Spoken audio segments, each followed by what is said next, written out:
Hello and welcome to Spotlight Indie. I'm your host, Frasier Armitage, part-time robot, full-time nerd, and joining me is the wonderful and incredible and all of the things, Emily Inkpen. Emily, how are you doing? Hello, I'm doing well, thank you. Thank you for having me. It's great to have you and to chat about what we've got to chat about today because Emily is joining me for a special episode where we're giving you a little bit of a spotlight on an amazing thing for indie writers, which is the pen to print audio drama writing contest. Emily, can you tell the people about pen The to print people. and about the contest? I can, yes. So this is an amazing contest. It's for brand new writers of audio drama. One of the stipulations is that you cannot have had an audio drama produced in the past. It has to be, and that means that as a brand new writer, you have the opportunity to enter a new field of writing with an award. And if you win, then your script is created, fully produced, fully casted, directed in a studio for you. That is the prize. So it's amazing. It's an amazing opportunity for writers everywhere. Yeah. As the winner of the 2022 Pen to Print Audio Drama Writing Contest, I can say from experience that it's awesome. You should totally enter it. It is a fantastic experience. And if you're nervous about writing audio drama, well, guess who we've got with us to chat to about it today? We've got like a master of writing audio drama, which is, of course, our dear Emily here. Because you have written The Dex Legacy, Wasteland, the spin off. Yeah. Tell us a little bit about sort of your experience going from prose to audio drama. So basically, I started out writing novels, and then I was given the opportunity to write audio drama as that came along, and it took me a little while to sort of think, well, can I do this? Can I not? And I eventually ended up sort of taking the plunge and just saying, you know what? Yes, I will have a go, because doing different things when you're writing is such a valuable thing. You approach different methods, and then as you do something in one style, great skills that you learn there trickle across to everything else that you do, and it all ends up building your skill sort of palette, your ability. You just dip in, it's your toolbox, right? And so it was nerve-wracking, but it's been an incredible experience, because I have gone from being a novelist on my own in my little hole to being an expert collaborator, working with people, and having a relationship with the whole cast, producer, creative partnership with a producer. The Dex Legacy, which was based on my novels, we're approaching 325,000 downloads around the world. So we have a global audience.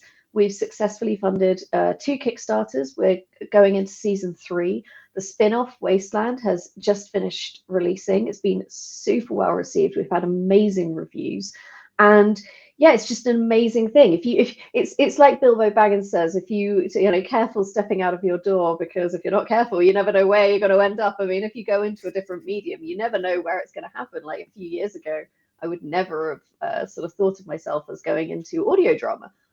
Now look what's happened. It's escalated, but in the most wonderful way. It has been a truly unexpected journey, but well Yes, worth taking. absolutely. And if anybody is nervous about trying your hand at a script, any indie writers that are out there that have never done it before, we've got some quick fire questions that we're going to throw Emily's way, things that you might have on your mind, just to give you an idea as to how to do it and how to do it well. So, Emily, what tips have you got when it comes to writing a script? Okay, so the most important thing, and I'm going to read this because I'm keeping track of it to make sure that I'm actually useful in my response. It's always a good idea.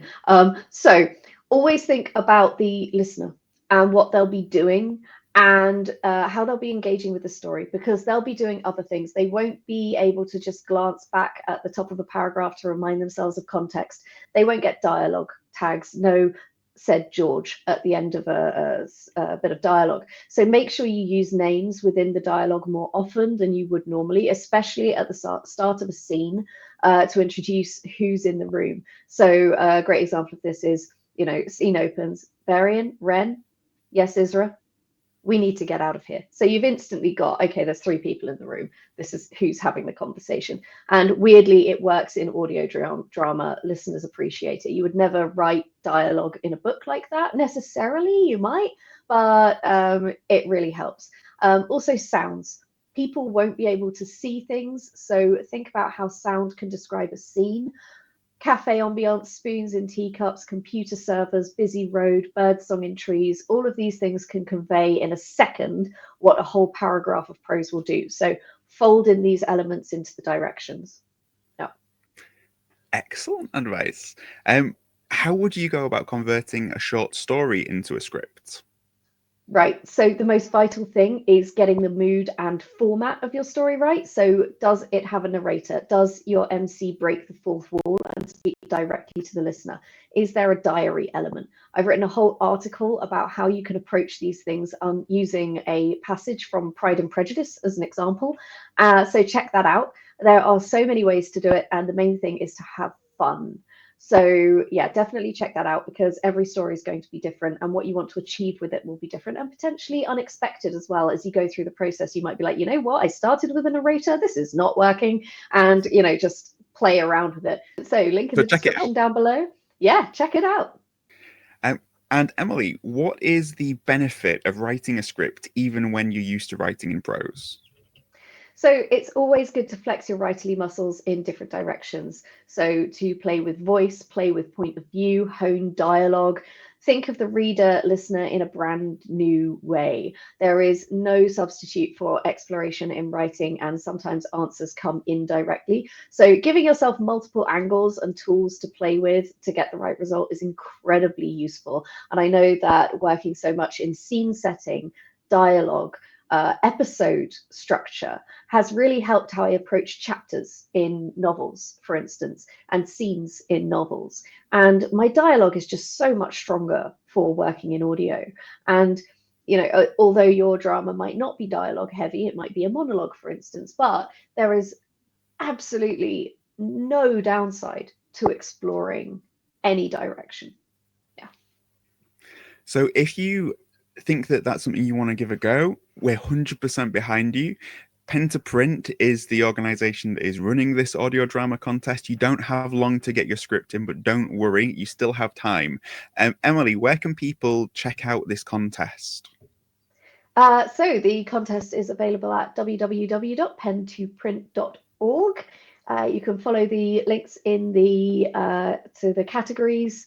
Make sure you read the submission guidelines because there are length stipulations. So you don't want to go over on the word count or any of those things. We want to keep it nice and succinct and the optimum length for listeners to engage with because we want to get as many people listening to your show as possible. Fantastic. So for all you Spotlight indies out there who want to give it a go, check it out. Check out the contest. It's well worth your time. It's well worth thinking about and being brave. Thank you so much for joining me, Emily. And thank you for sharing your advice and your wisdom. And we will see you next time on Spotlight Indie.